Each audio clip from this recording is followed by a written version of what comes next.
Ndị be anyị ekene m unu, daalụ maka ịnọrọ n'ụbọchị nke taata. Aka m bụkwa Ọbụnne m, onye na-agbasa oziọma kripto n'asụsụ Igbo. Ihe m chọrọ ịkụziri anyị taa bụ ka kripto ị nwere na your Binance Wallet esiwo na-eritere gị uru, esi na-eritere gị elele dịka ị na-ejide ebe ahụ.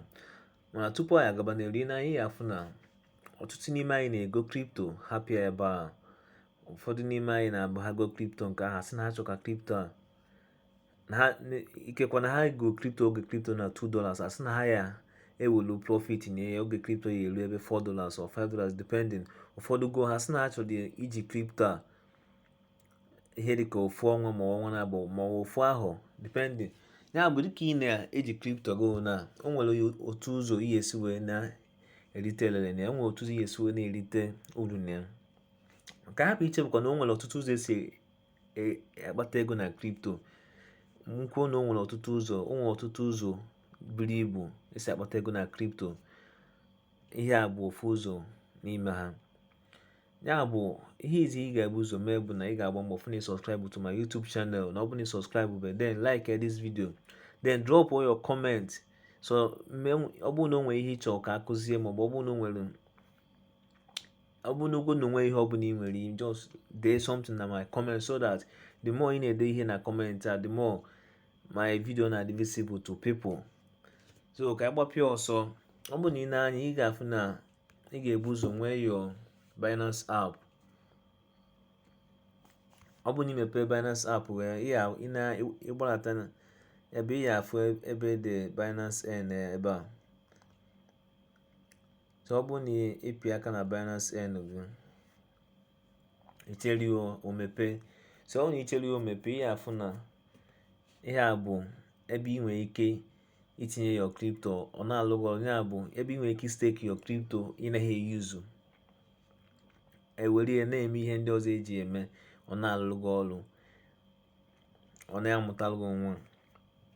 So ọ bụ na ị na-anya n'ihu ebe ị ga-afụ na enwere n'ihu anya ebe ị ga-afụ na enwe AXS, then nwee DOT, nwee BNB, nwee BUSD, nwee USDT wee dịrị gaba.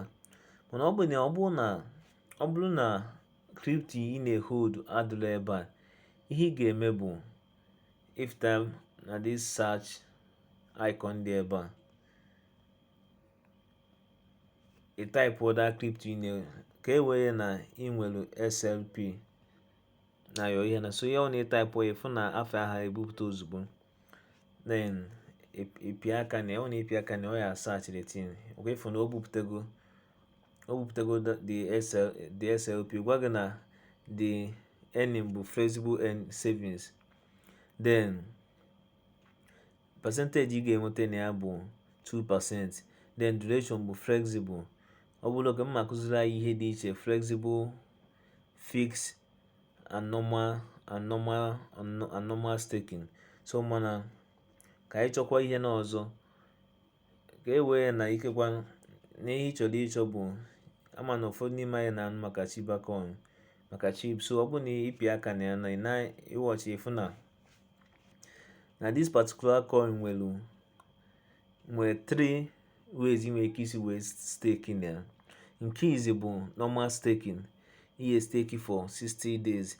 Nke abụọ bụ normal staking, ihe stake for 30 days. Nke ịtọ bụ flexible staking, ihe stake for onwelo days edere ebe ihe edere ebe ahụ na ọ dị flexible. So ihe dị iche na this normal staking na flexible staking na bụ na ọ bụ na ị na-anya na this one nkịta, ị ga-afụ na n'ebe a the annual percentage yield ị ga-enweta bụ 4.12%. Then ebe a ị ga-ahapụ kripto gị for 60 good days. Ị ga-ahapụ ya for mkpụrụ ụbọchị 60 tupu ị nwee ikike iwepụta kripto, tupu ị nwee ikike iwelu kripto gị ma iwe eme ihe ọbụla ị chọrọ ime. So ọ bụ na mkpụrụ ụbọchị ole ma ọ na-eru, ị gaghị enwe access to this crypto at all. Mana ọ bụrụ na abịa na this flexible staking, ị na-anya fụ na no flexible and uru ị ga-erite na percentage ị ga-erite na ya pere ezigbo mpe and all flexible. Ya bụ ọ bụ ihe dị iche na ya bụ na flexible a bụ ọ bụrụ na ị nwere ike istake your crypto taa kịta, istake ya kịta ị nwere ike olu echi iteta ụra sị na ịchọ ọzọ ime, ị nwere ike iwepụ ya ozugbo. onweghị mkpụrụ ụbọchị onye bụ iwu na ị ga-ahapụ ya tupu ị nwee access to it. So onya bụ the main thing, onya bụ ihe ndị iche dị na ha na-agbọ, ndị iche dị na normal staking na flexible staking. So this normal staking, ị nwere ike isi na fixed staking, ihe stake for mkpụrụ ụbọchị ole ma ole tupu ị nwee ikike inwe access to it. Then flexible staking bụ onweghị oge ọbụla ịchọ ka eji were ego dị na ya. So ihe bụ basically one ya bụ ihe si adị. So ọ bụrụ na ị na-ahụkwara nọọ nke a nọọ this particular coin bụ ihe ị nwe na echi stake, ihe ị ga-eme bụ nke ọbụla adịghị mma iklikizie na ya, then ọ ga-ebupụtaziri gị mkpụrụ ụbọchị one ngọ ejizi aka marụzie na ị chọrọ 30 days, ị chọrọ 60, ka ị chọrọ 90. mana otu ọ dị kịta, ọ dị ka mkpụrụ ụbọchị ndị ọzọ adịghịzi, maka na 30 days ka dịkwa ya, 60 dị ya, mana 90 adịghịzi. 90 ndị mmadụ eweruchago 90 days dị nso. Sọsọ nke ihe enwemezi bụ 60 days na 30 days, mkpụrụ ụbọchị 60 na mkpụrụ ụbọchị 30. So ihe ọzọ ihe nlele anya bụ iftebi filie ihe na this particular coin onye ịchọrọ istake. ịnekwa anya na mgbata ebe ị ga-afụ the minimum inwe ike stake, ị ga-afụkwa the maximum ịchọrọ inwe ike stake. Then ọ bụrụ na imechizi ihe ndị a niile, ihe ọzọ ihe emezi bụ ịgbaghatazie na ebe a isi na ịghọtalụ ka Binance agreement, service agreement si aga. Mana I will advise you na epila aka ebe a, gụọ ya ka ịghọta ka ya bụ ihe si aga ọfụma, maka na ihe ego ka a na-ekwu okwu. Then ọ bụrụ na imechizi ihe ihe eme ebe a, then iklikizie confirm. Ọ bụrụ na ikliki ha na ịghọta this confirm ya egosi gị, iklikie na ya, otu aka esi wee stake your ihe na stake your coin. Then otu ọzọ ya esi nwere ike isi wee na-erite ego na crypto. Dịka nsi ekwu na mbụ, na crypto, otu esi erite ego na crypto buru nnukwu ibu. Ya bụ ọ bụ na o nwere ihe ọbụla ị chọrọ ịjụ gbasara crypto, maọbụ nwere topic ọbụla ị chọrọ ka nkụzie oge ọzọ, ihe ya eme bụ ị ga-agba mbọ kọmentị ya, drop a comment na my comment section.